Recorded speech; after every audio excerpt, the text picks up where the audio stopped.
All right, we've wrestled with focus, we've faced down inertia. Now it's time to unlock the third pillar of red magic, the Canon of Resonance.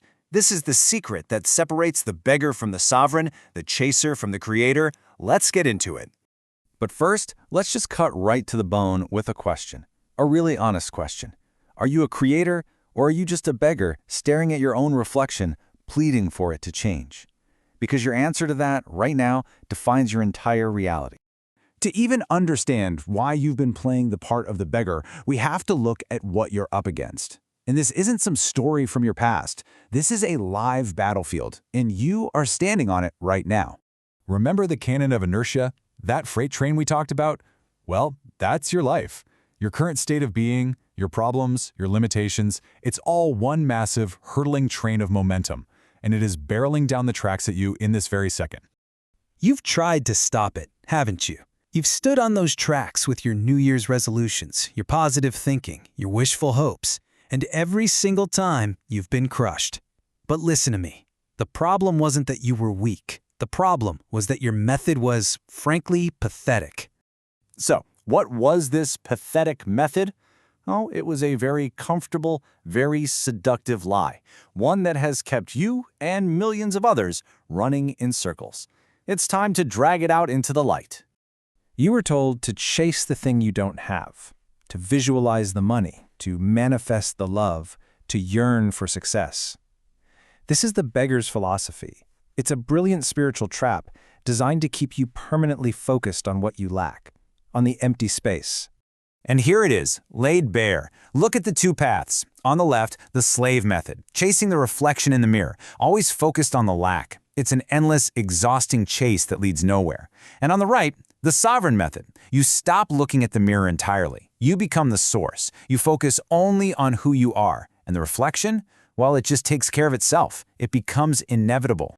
So, how in the world do you make that jump? How do you stop chasing and start becoming? Well, this is the core of it all. This is the Canon of Resonance. Let's define our terms here, because this is crucial.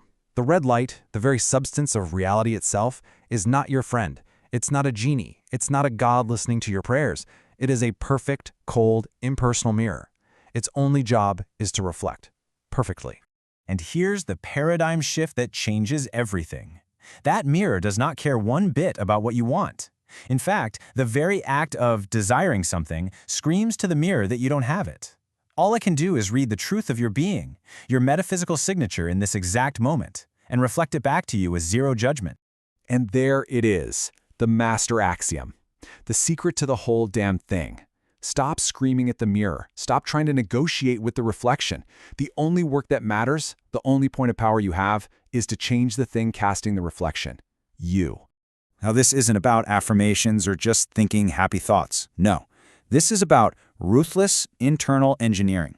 So let's get out of theory and into the workshop. It's time to do the work. The process is called the forging. It's a 4-step cycle. First, you use focus to draw the blueprint of the new you. Second, you use imagination to actually move in and inhabit that new reality, to feel it as real. Third, you issue the command with unshakable belief that it is done. And fourth, you use inertia to compel your actions to align with that new self until it becomes your new default, your new unstoppable trend. And let me be absolutely clear. This is not fake it till you make it. Faking is for amateurs. It's an act of fraud. This is forging. Like a blacksmith hammering a piece of raw iron in the fire, you are deliberately, powerfully, and authentically creating a new version of yourself. So, the chase is over. You are now the cause. The world simply conforms. Sounds like the end of the story, doesn't it? Total victory. But what if I told you that you just escaped one cell only to find yourself in a much, much larger prison? You have the key. You understand that you are the cause and the world is just the effect. You've grabbed a huge piece of your power back. But is the ground you're standing on even stable? Think about it. You've become the captain of your own ship, which is amazing. But who controls the ocean? Who controls the massive unseen tides that lift you up one day and smash you against the rocks the next? Because right now, you are still a slave to a deeper, hidden rhythm. You're tossed from highs to lows, from epic wins to crushing defeats, from creative fire to total burnout, and you just call this miserable, chaotic ride life. You've mastered the mirror, but you're still a puppet of the pendulum. And we're going to shatter that puppet in our next chapter, the Canon of Cycles.